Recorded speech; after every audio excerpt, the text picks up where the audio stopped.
All right. So, Bruchim Habayim. As you continue eating, I'm going to discuss the topic. The Sefer Yetzirah. People here probably heard of the Sefer Yetzirah. The Sefer Yetzirah is a book. It's a Kabbalistic book that discusses the inyanim of the creation of the world and how to create beings. They say whoever has a good grasp on the Sefer Yetzirah, he is able to create a human. Exactly. He was able to create the golem miplad. It's on. It's all good. Everything's clear. It's recording. Anyway, the Sefer Yetzirah, some say it was even written by Avraham Avinu. So says the Chilkat Mechokek and Even HaEzel. However, it is brought down that it's written not by Avraham Avinu, but Reb Chaim Palaji B'Sefer Kol HaChaim, he brings down from Mishnat Chachamim Chagiz, Rabbi Moshe Chagiz. He says that no, it was written by Rabbi Akiva. So there was a sefer written by Rabbi David Zakut. That over there he says that the reality is that both are true. Avraham Avinu was the one that brought down this wisdom to the world. Rabbi Akiva, many generations later, was the one that publicized this chokhmah of the Sefer Yetzirah. We find something similar by the Gemara says by Targum Onkelos. We all know that the Targum Onkelos was written by none other than Onkelos the convert, Onkelos Hagel. However, the one that really brought down the Targum from Shamayim was Moshe Rabbeinu. Just what happened? This Targum came down to the world, and it was forgotten. And came Onkelos Hagel from his Gedusha, and he was able to revive the Targum. The Targum Onkelos is the Aramaic translation that we have on the side of the Chumashim. Right? We all know there's a mitzvah to do Shnayim Mikra ve'Echad Targum, to read the pasuk twice, then the Targum once. The Targum was written by Onkelos, but like we explained, like the Gemara says, it was brought down by Moshe Rabbeinu, and many generations later, Onkelos Hagel, Onkelos the convert, he's the one that revived it into the world. So too here by Sefer Yetzirah. Anyway, so therefore you can say Rabbi Akiva and Avraham Avinu were both authors of this book. Avraham Avinu authored it, Rabbi Akiva is the one that spread it in the world. Anyway, so the Sefer Yetzirah says something very interesting. He says that we know that there's horoscopes. Every month has a horoscope in the Jewish calendar and also in the secular calendar. And the horoscope for every month is different. For example, the horoscope of the month of Elul is Virgo, Betula. The horoscope for the month of Av is Leo. Says the Sefer Yetzirah that the horoscope, the sign, the mazal for the month of Sivan, the month that we are currently in, is Te'omim, Gemini, right? If you look in Wikipedia, they'll tell you even the names of the two twins, which are Castor and Pollux. Yeah, there's the sign of two twins, and they are this is the mazal, the sign, the horoscope for Sivan is Gemini, and we have to understand why is that. What is the significance of Te'omim and the month of Sivan? Additionally, it's interesting, the Midrash says something fascinating. The Midrash in Shilash in Esther Rabbah says that Haman al-Rasha, we all know Haman, Purim, a few months ago we had the holiday of Purim, and Haman al-Rasha, he wanted to decide which month am I going to do the annihilation, the final solution of the Jewish people. And he decided to make a lottery to decide which month is going to be the chosen month to start the mass annihilation and genocide of the Jewish people. And he started going month through month, and every month when he saw the horoscope of that month, he said, no, I'm too scared to do it on this month. So when he came to the month of Sivan, he said, maybe I can do the annihilation during the month of Sivan. However, he noticed that the horoscope of the month is Gemini, and he said, which twins do we know in the Torah? What's the specialty of twins? So the specialty of twins are the first twins that are mentioned in the Torah. Who are they? The fourth, even before that. Not even, but it's true. The first twins are Yaakov and Esav. It's true, but he didn't look at the twins of Yaakov and Esav. He saw the twins of Peretz and Zerach, the kids of Yehuda and Tamar. Yehuda and Tamar, after she conceived, she gave birth to the two twins who were Peretz and Zerach. And when he saw them, he became scared and he said, "Oy vey, I don't want to take a chance. And on the month of Sivan, it's not a good month. It's not a month of luck. So therefore, I'm not going to do anything during the month of Sivan. So, and the question still arises, what do twins have to do with not wanting to annihilate the Jewish people? Why should we be scared? Why should I be scared? It's another question that we have to understand. The third thing is that the Bnei Sachal, he was a very big Hasidic Admor in the early 1800s. He wrote a book, the Bnei Sachal. I can't remember his name right now.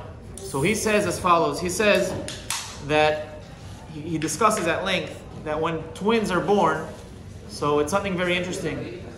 When twins are born, twins have a tchuna, they have something about them that they're able to feel each other. Which means, if a twin is in one country and a twin is another country, he can feel inside of him that something's wrong with the twin. And there's even a lot of studies that were done that they saw that twins have something in them that they're able to even have the same emotions. They're simultaneously. There's something special about them that they have this koach, they have this power in them that they can organize things simultaneously, they can react simultaneously, and it's something also that's amazing. And the question is, what is it about twins? They weren't born at the same. They're not the same person. They're two separate people. So explains the Bnei Sachal that since they're both born in the same time, at the same hour, or even maybe in a different hour, but basically in the same time period, so therefore they have the same horoscope. They have the same mazal. And since their mazal is aligned, it's the exact same thing. The mazal is able to be mashpia on them. It's able to affect them. That they're able to feel each other. And says and therefore, but even if they're not next to each other, but since they were born at the same time, there's enough power in this that they can feel each other. And yet we have to understand that it's true that they can feel each other maybe on an emotional level, but physically, if you hit one, the other one if you're going to break the hand of one twin, you're not going to break the hand of another twin. And if you're going to steal from one twin, the other twin is going to have money in his pocket. So how exactly do we explain this? But if you notice something interesting, the word te'omim, the word for twins in Hebrew is te'omim. Te'omim, there's a similar word, there's a twin word for the word te'omim that we have in modern day Hebrew. It's called mat'im. What does it mean, mat'im? There's a fit, they match. They're able to join forces, to work in conglomeration together. So too, te'omim, it's true that they might not be physically, they might not feel the same thing. But what's going on is that they're basically parts of the same soul in two different bodies. To explain, synchronized. They're very synchronized, and that's why the Acharonim explain that as follows. They say that Yaakov Avinu and Esav Avinu, and Esav, not Avinu, Chas Shalom. Yaakov and Esav, Yaakov and Esav explains the Maharal and the Ramchal and Be'alichut that the pasuk says when Rivka, their mother, was pregnant, V'hineh te'omim bevitna. That's how you read it. However, the word te'omim is supposed to be spelled Taf, Aleph, Vav, Mem, Yud, Mem. But in the Torah, when it says V'hineh te'omim bevitna, it's missing an Aleph. It says V'hineh tomim bevitna. It says Taf, Vav, Mem, Yud, Mem. Why is it missing a letter, the letter Aleph? So explain the Maharal, the Ramchal, the Moshe Chaim Luzzatto, the Maharal Prague. They say that in reality, when Esav and Yaakov were born, they both were supposed to help each other out. Yaakov Avinu, he was supposed to take the spiritual aspect of this world. He was supposed to work on the spirituality, prayer, learning Torah, doing Maaseh Chesed, becoming the complete spiritual person. Esav, once again I'm saying Avinu. Maybe I shouldn't. Okay. Esav, he was supposed to be B'bchinat Avinu. He was supposed to help out Yaakov Avinu in the physical aspect. He was supposed to help him financially. He was supposed to support him in everything that was necessarily for financial reasons. Help him work the land, do mitzvot properly. But what ended up happening was the opposite. Yaakov Avinu, what ended up happening is was that Yaakov Avinu, he did his job. But Esav, on the other hand, Lal Minan, what ended up happening is he became corrupt. He murdered people. He did things that we shouldn't even be mentioned. Yeah, he was the ancestor of the Christians, of the Catholics. As we all know, the Christians were not the greatest people to the Jews. Until recently, they've become a bit better. But if you look throughout history, the ones that were the worst to the Jewish people were none other than the Christians. If you read a little history, what happened in the pogroms, and even before the pogroms, in the Crusades, in the 1100s and the 1200s. They wiped out complete communities with such brutality, right? They would gather, in some communities in Europe, in Germany, in France, they would gather the whole community into the local synagogue, and then they would shut the doors, barrage them, and barricade them inside, and they would light the shul on fire. And there's stories even of mass suicides, of complete suicides, complete communities committing suicide, just in order that they won't be killed by the Christians. The Christians were very evil. Also in Spain, in the Spanish Inquisition, even before the Spanish Inquisition, the concept of an auto de fa, where they would burn a person alive for not believing in their Savior and Jesus. It's insane, something that the mind can't grasp. They were evil, but they came from who? From Esav. The Sfalim write, the Sefer Kalim and others, they all say that Esav is Christianity and Ishmael is Islam. It's true that in the past few generations they joined forces together and they also intermarried, but in reality Esav is Christianity and Edom is Esav is Christianity, that's Edom, Ishmael is Islam. So Esav corrupted his ways, and therefore he wasn't a te'om. He didn't act as a twin properly. A twin is supposed to help, his work is supposed to synchronize together with his brother and become the best people that they can be, develop together. But Esav, no, he was horrible, and he said, I'm not going to help you, Yaakov, now I'm going to go on my own separate path. And that's why it says te'omim without an aleph. But we see from here something very important, that the tchuna, the characteristic of a te'om, of a twin, is somebody that helps out, that supports, and not only does he support, he helps complete the other side. And together, as two, they're able to join and become one. Even though they're two people, but they're really one soul that's supposed to help each other out. And that's why twins, they're always very close to each other, especially identical twins.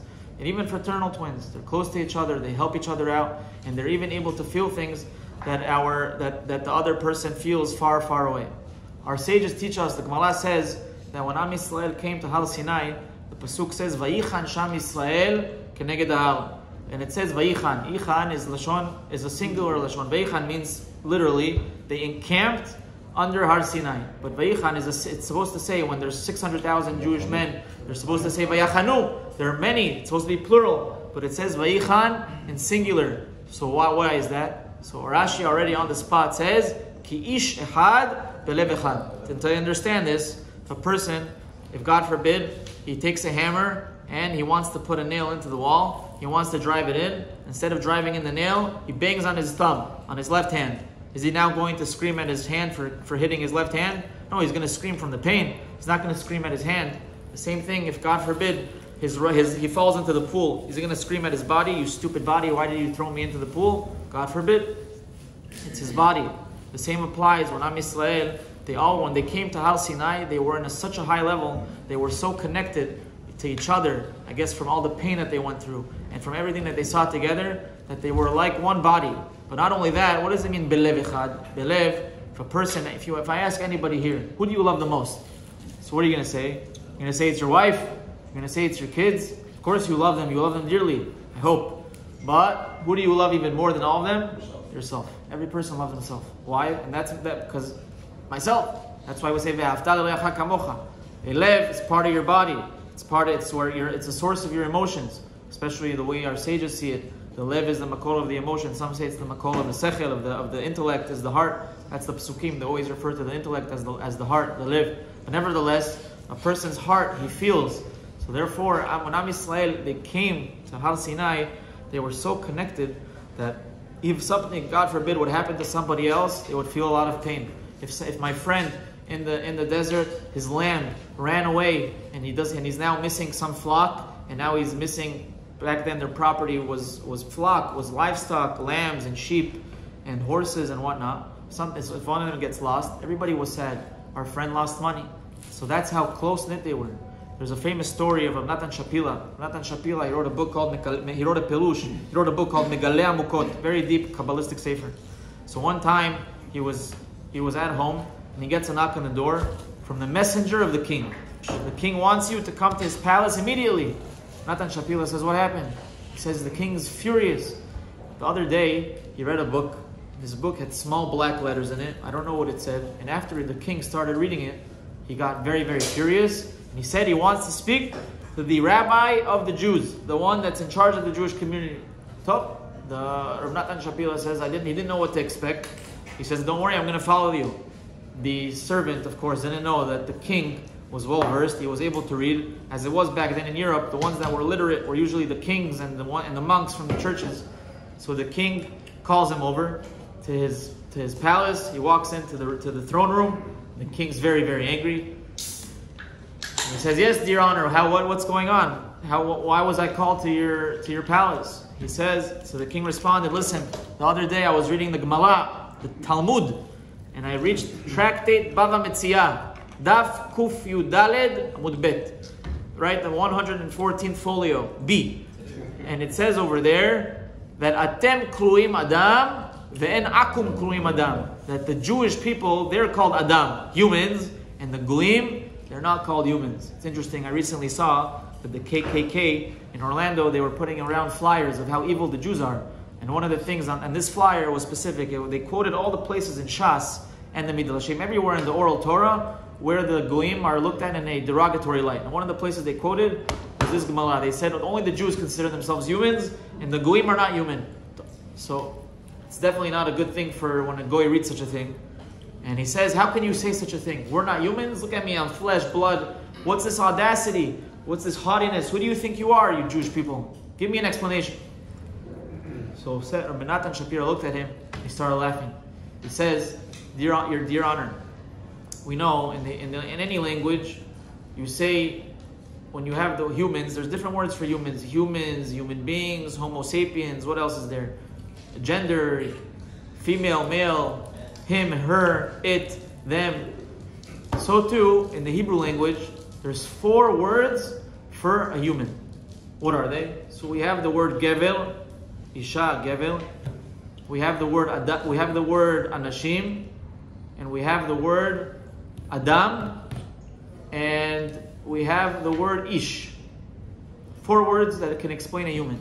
So now, each one, let's say it that's in the singular. Let's say it in the plural.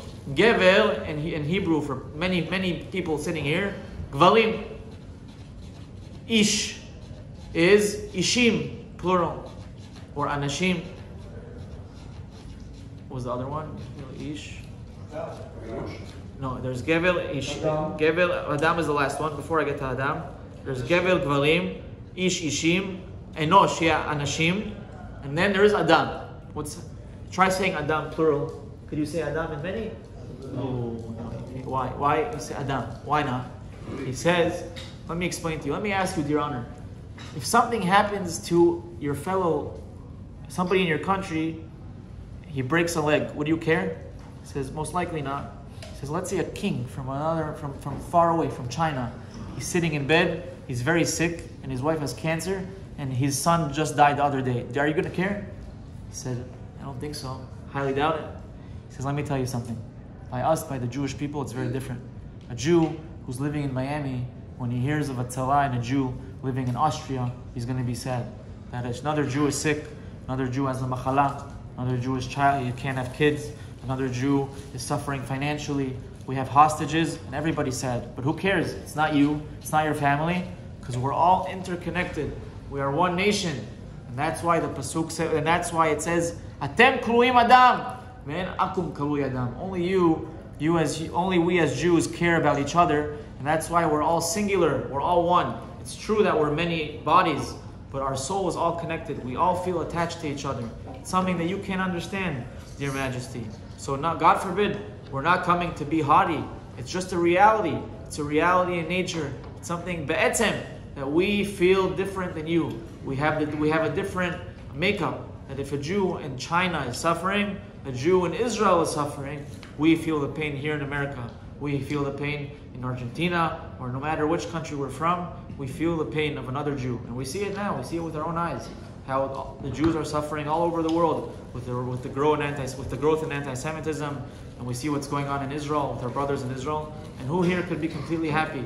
Who didn't shed a tear, not 1 tear and not 5 tears? Who didn't stop crying on the day of October 7th for what happened? Why? Because we're all interconnected. We're a nation. We're a real nation. Atem kruim Adam velo akum karui Adam. And therefore, with this we can understand something else. The Arizal says, the Aliyah Kadosh, he says something very interesting. We know that there's 12 months a year. So besides that there's 12 signs, there's 12 horoscopes. Each month of the Hebrew calendar is keneged a different shevet, right? There's 12 tribes in Am Yisrael. Every month is corresponding to a different tribe.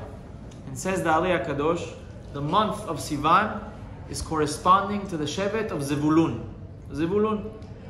So we have to understand, what does Zvulun have to do with anything? Not only that, if we're already saying it's corresponding to the month of Zevulun, so we know that the Kohen Gadol, when he was in the Beit HaMikdash and the Mishkan, he had 8 garments, right? A regular Kohen had 4 garments, and the Kohen Gadol had 8 garments. What was different about the Kohen Gadol's garments? So one of them that was different was the Choshen HaMishpat, right? He had the, I don't know how they say, the breastplate, right? There was a breastplate with 12 stones on it. 3 rows, 4 rows and 3 columns. No, 3, whatever. I can't remember. It's 3 or 4 or 4 3. And the Zvulun, his stone was made up of what? What was the stone? Right, each stone was a different makeup. The stone of Zvulun was made from what? It was made from diamonds. Yahalom. The question is why? What's so special about a diamond? Why is the stone of Zvulun a diamond? So you can explain as follows. Zvulun, what made him special in the Torah was that what did he do? What was his job? What was his tafkid? His job was to support his brother, Issachar. Issachar was the one that learned Torah. Issachar, b'bnei Issachar yodei bina leitim. The bnei Issachar, they were the ones that were the Talmidei Chachamim, the scholars. They're the ones that decided when is there going to be a leap year, where is there not going to be a leap year. They were the ones that they decided the makeup of the lunar calendar. They were the Yodei Bina Leitim, the Sanhedrin were the sons of Issachar, the descendants of Issachar. And if in order to learn Torah, to become a Chacham, you need somebody to support you. Who is the one that supported him? Zvulun. Zvulun, he didn't even live for himself. He lived for his brother. He lived to support his brother. He lived to help him out and to make him become the best person that he can be. That's why the Torah gave Zvulun schal. That normally, who was born first? Issachar or Zvulun? Issachar was born before Zvulun. And yet in the Torah, Zvulun comes before Issachar. Why is that? Because the Torah rewarded Zvulun that he gave so much of himself that he's going to come before. And therefore, Zvulun was the one that he gave over from himself to his brother. A diamond, I don't know if is there anybody that's a jeweler over here? No. So the way, for what they say, what the jewelers say, there's no Bukhari in here, nothing. So, but how do you make? But a diamond, how do you cut up a diamond? So how do you cut up any gem? So normally they use special. I don't know what the names of the tools are even. It's definitely not a scalpel. But what it is they have special tools for each gem. But for a diamond, something very interesting. The way to sharpen and to beautify another diamond is by using another diamond. So you take only a diamond could make his other diamond better. But what happens when the other diamond is used to smooth out his fellow diamond? So the first diamond, the smoother, loses out and also becomes less smooth. But the smoothie becomes more smooth. The same thing is with Zvulun. So Zvulun, why was he a Yahalom? Why was he a diamond? Because he gave up of himself.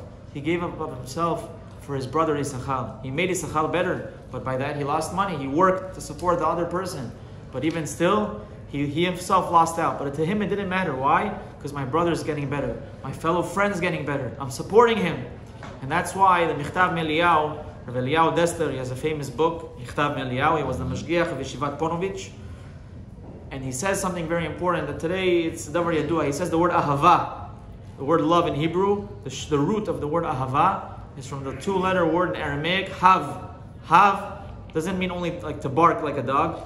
On the contrary, it means Hav means to give, right? And that's why a dog barks, Hav, give me. But to give something, what's Ahava?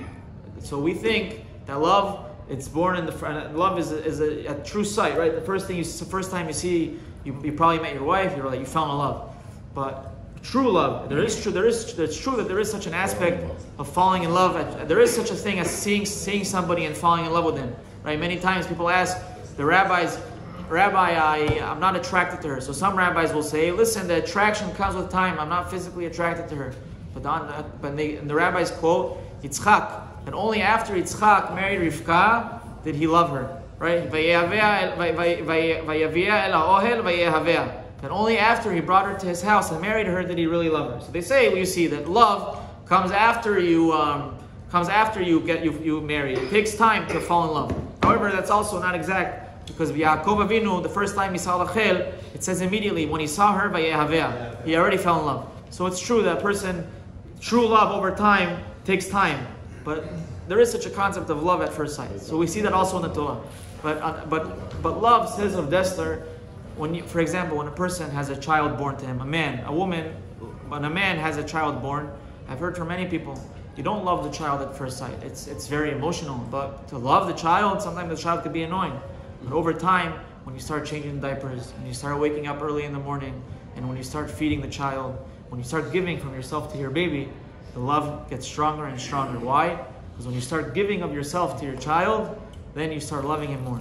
True love is to give to the other person. That's why also parents love their children so much, more than children really love their parents. And parents are willing to do everything for their children. Why?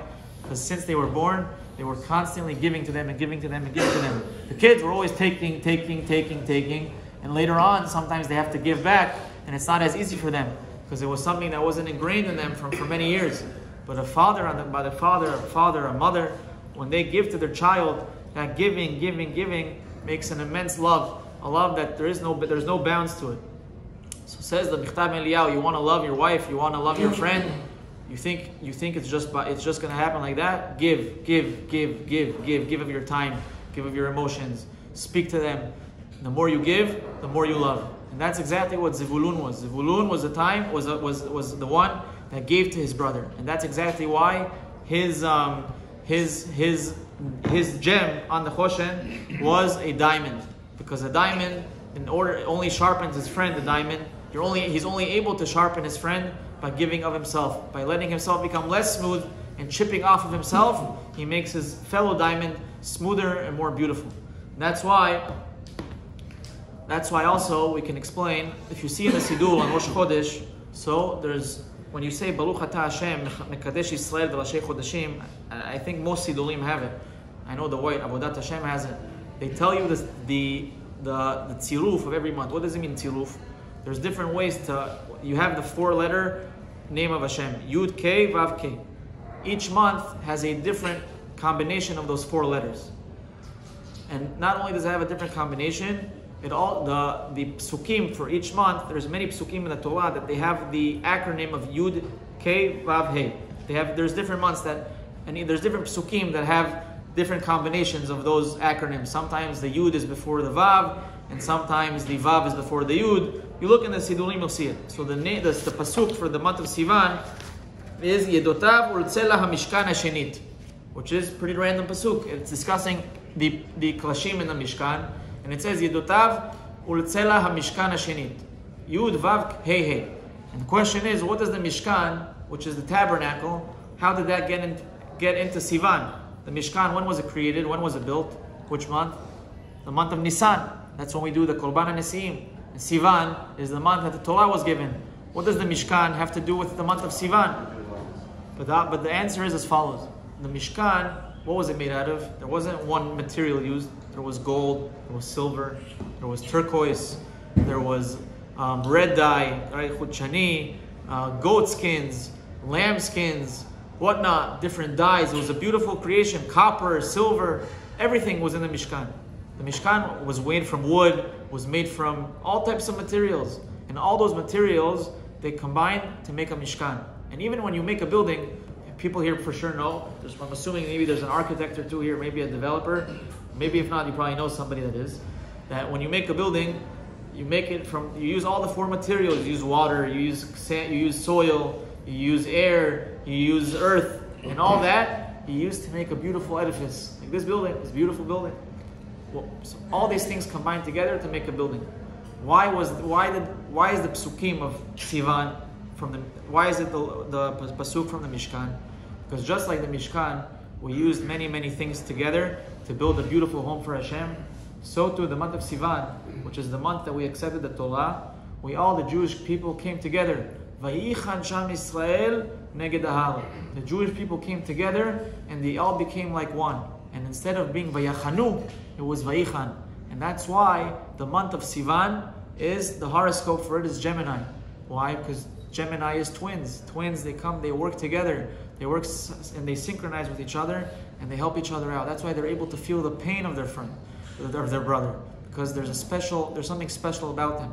And Am Yisrael, as Jewish people, Atem kluyim adam, velo akum kalui adam. We as Jews, we're made up of a different makeup. We love each other to no end. We're able to feel each other. And we're all together. I heard a story recently that there was a famous mohel in Yerushalayim. His name is Rav Yosef Olen.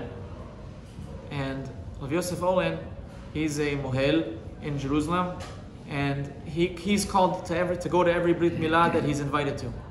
And no matter where he goes, he does a Brit Milah. So what happened is, one time he gets a phone call to do a Brit Milah.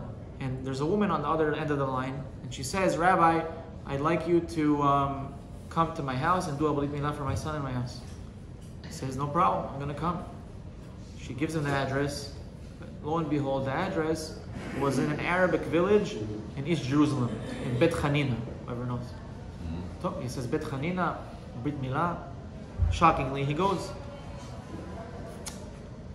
That itself is something that he was willing to drive there. He comes there with his student, with his apprentice. Every mohel has students that learn by him how to do Brit Milot. He comes with his helper, his student, his apprentice. They knock on the door of the house. They walk. It's an Arab village, of course. As they have the black dud shemesh on the roof. He knocks on the door. An Arab woman opens the door with a burqa. She says, please come into my house. Brit Milah is here. The baby's here. He says, who's the Brit Milah for? So the woman in the burqa turns to him. She says, for my son. He says, your son? She's like, yeah, I'm Jewish, but my husband's Arab, and I want to make sure my son has a Brit Milah. So Yosef Olen sees this. He says, okay, if the mother's Jewish, the boy is Jewish, and she has an Israeli accent, yet she sounded like a regular girl. He did the Brit Milah. He walked out, and him and his student both fell. They broke out in tears. They said, look at what it means to be a Jew. A Jewish woman, she married an Arab guy, she's wearing a burqa, she's probably praying 5 times a day and eating halal and probably cursing out the Jews too. But nevertheless, she's willing to do a Brit Milah for her son. And that's what it means, Vayichan Sham Yisrael neged ahal. Even the Jewish person that's farthest away from Judaism, a person that we even married an Arab, when the Am Yisrael accepted the Torah, they felt we're very close, that we're all together, we're all connected, no matter how far away he is, no matter who he is. He's even willing to go into an Arab village and do a Brit Milah for her son and put his life in danger. Because another Jew needs a Brit Milah for her son. And that boy, he was a Jewish boy, needs a Brit Milah. And who knows what's going to happen in the future to this boy. And that's why we're standing. It's true we just accepted the Torah on Matan, and a week ago in Chag HaShavuot. But now we have a whole year ahead of us. And sometimes we see now, unfortunately, even in Israel, you hear of what's going on. And there definitely are still machlokot in Am Yisrael. And people forgot what happened 8 months ago. How long ago was it? 9 months, 8 months? Who would have believed it already? 11 months almost? 10 months. No, 9 months.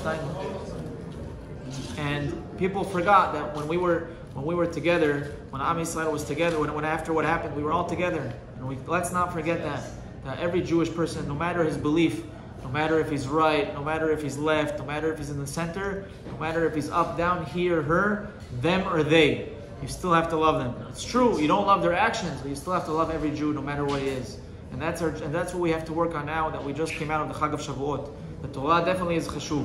But Ahavat Israel, to love every single Jew no matter what. And through that Ahavat Israel, we can truly win our wars. It says in the time of David HaMelech, that they didn't always win every war that they took. But on the contrary, when Achav was a king who was a Lasha. And in his time, most of Am Yisrael was serving Avodah Zarah. And nevertheless, every war that they waged, they won. The question is, how could it be? David HaMelech, there was so much Torah in his time, and nevertheless, they lost wars. Achav, who was an evil king, a king that caused other people to serve Avodah Zarah, most of the Jewish people were serving idolatry, and nevertheless, they were winning their wars. And the answer is, because during the reign of Achav, the Jews were united. There was no hate, there was no animosity between each other. What was not true during the time of David HaMelech. When David HaMelech was king, that was not what happened. David HaMelech, during his time, There was split up in the country. There was a civil war. There was uncivil rest.